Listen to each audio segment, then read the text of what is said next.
Hello Aquarius, Sun, Moon, Rising, and Venus signs. Kamusta kayo? Sana po'y nasa mabuti kayong kalagayan. Welcome back po sa Star Tarot. Kung bago kayo rito, welcome din kayo. Thank you for your support. I truly appreciate it. God bless you. And I would like to remind you to please subscribe, like, share my videos, and leave me a comment po kung nakaresonate kayo. First message ninyo is for general life, which is really, really beautiful. This is the star, which is a wish fulfillment energy. So, meron ditong wishes na magka-come to fruition. There are dreams that are coming to fruition sa ngayon. And napakaswerte, napaka-blessed ninyo. You are being given the opportunity to start fresh, no, in your life. Magkakaroon kayo rito ng mga bagong kaganapan sa buhay, merong mga bagong path na magbubukas para sa inyo, no? And you are going to be very hopeful, no, and optimistic sa ngayon. Malakas ngayon yung inyong loob, no? At magiging magiging fearless and bold as you head towards this new beginning. Kaya napakaganda. So, for money, career, and finances, we have the Fool. This is the time talaga of new beginnings, no? New beginning energy. This is also a new beginning. So, meron kayong sisimulang bagong ganap talaga dito. Ito naman pagdating sa inyong trabaho, pwedeng bagong career, pwedeng bagong business venture, or pwedeng bagong pamamaraan, no, ng pagpapatakbo ninyo ng inyong finances. Pwedeng pa bagong approach, no, sa pagpapatakbo ng inyong kaperahan. So pwedeng ganun din ang ganap. So regardless kung ano man ang sisimulan ninyo rito, no, good luck sa'yo at pagbutihin mo kasi hindi ka bibigyan ng opportunity ng universe if hindi yan para sa'yo. Kaya pagbutihin mo, alagaan mo, at continue to strive, no, for the best. So for your relationships naman, we have Queen of Cups.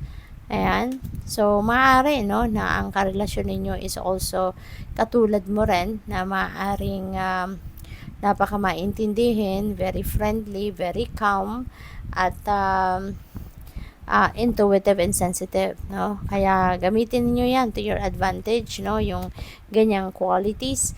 At mas maganda, 'di ba? Kung ang person ninyo ganun din, parehas kayo para you are on the same wavelength, magkakaintindihan lagi, no? Magkakausap lagi, open communication, at honest, no, kayo sa inyong mga nararamdaman.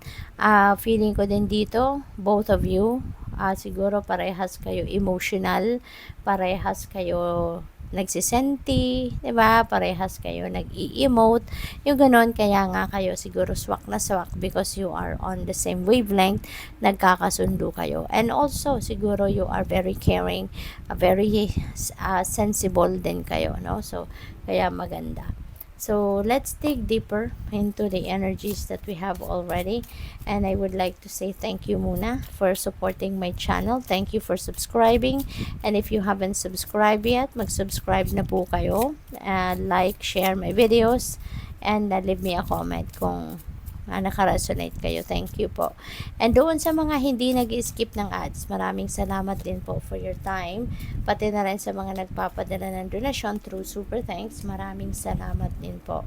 So, yung clarifier ninyo pagdating sa star is 9 of cups. So, parehas sila wish fulfillment energy, yung dalawang yan.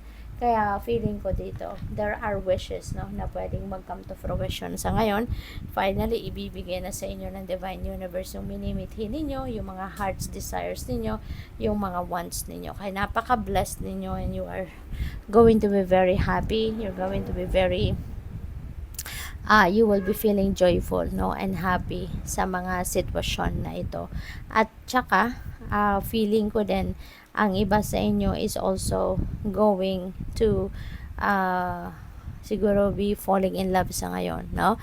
Baka ang iba sa inyo makakahanap na ng magiging jowa ninyo, makakahanap na ng magiging asawa ninyo, boyfriend or girlfriend, no? So, good luck. With the Fool, we have 6 of Swords. Ayan. So, siguro, no, baka magta-travel kayo dito sa kung saan man kayo siguro magnenegosyo, saan man kayo magsisimula ng trabaho, baka kailangan pa ninyong umalis ng Pilipinas. So, baka job opportunity sa ibang bansa, no, ang nakuha ninyo, or maybe other parts of the country that requires you to travel, na kailangan pa ninyo mag-relocate. So, pwedeng ganun din ang ganap dito. Or, maaari na kayo ay magsisimula, you're heading towards a new job, a new career, dahil siguro na hindi na maganda kung saan man kayo manggagaling. Hindi na kayo masaya doon sa trabaho ninyo, hindi na kayo masaya sa negosyo ninyo, or hindi na kayo masaya sa career ninyo. Maring walang growth, no, or kaya kayo aalis doon because maybe it's definitely unhealthy na din para sa iyo, yung hindi na rin kayo nag-i-enjoy doon, no. With the Queen of Cups, maybe meron tayong, teka lang, hindi ko nabasa, Five of Swords. Ayan, so dito sa Five of Swords, ano ito merong hindi pagkakaintindihan. So baka ang iba sa inyo rito, baka may away, no, na nagaganap between you and your person. Baka may hindi kayo intindihan, no, regarding something. Baka meron kayong nasabing hindi nagustuhan ng person ninyo, or baka yung person ninyo merong nasabi na hindi ninyo nagustuhan. Kaya po pwedeng merong communication gap kayo sa ngayon, ano? Maaring ganon. Possible din na baka internal conflict, no? Baka internal conflict. Baka meron kayong kailangan pagdesisyonan din dito na hindi ninyo ngayon maiisip kung ano ang gagawin pa ninyo kasi naguguluhan kayo. Maybe yung sinasabi ng isip mo, hindi rin yung gusto ng puso mo. Kaya mas lalo kang nalilito, no? At hindi mo alam ngayon kung ano yung best thing to do, no? So, pwedeng ganon. But with the Queen of Cups dito, in times na meron kayong mga indecisions, may mga indecisiveness na nararanasan, tune in kayo sa inyong intuition. Kasi with the Queen of Cups energy, nagsisignify din yan na your intuition will be on point, no, at this time, no, around this time. Kaya pakinggan ninyo yan, mag-tune in din kayo kasi maaaring merong mga guidance dyan ang Divine Universe para sa iyo na makakatulong sa inyo makapag-decision kayo, or kung ano na ang dapat ninyong gawin, no. So tingnan natin kung ano ang inyong final message. We have go outside, and it's time to go outside. Tune into the powerful peace of nature wherever you are and feel at one with your habitat.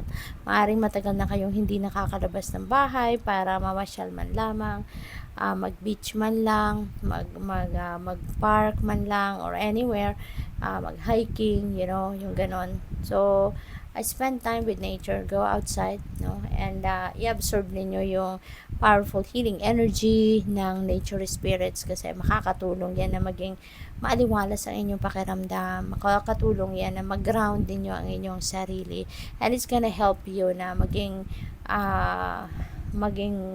confident kayo about yourself. Makakatulong yan na maging malinaw, no, ang inyong isipan, and you will see a clear direction of where you are heading. Okay? So, good luck. Thank you for watching. Love and light. Namaste.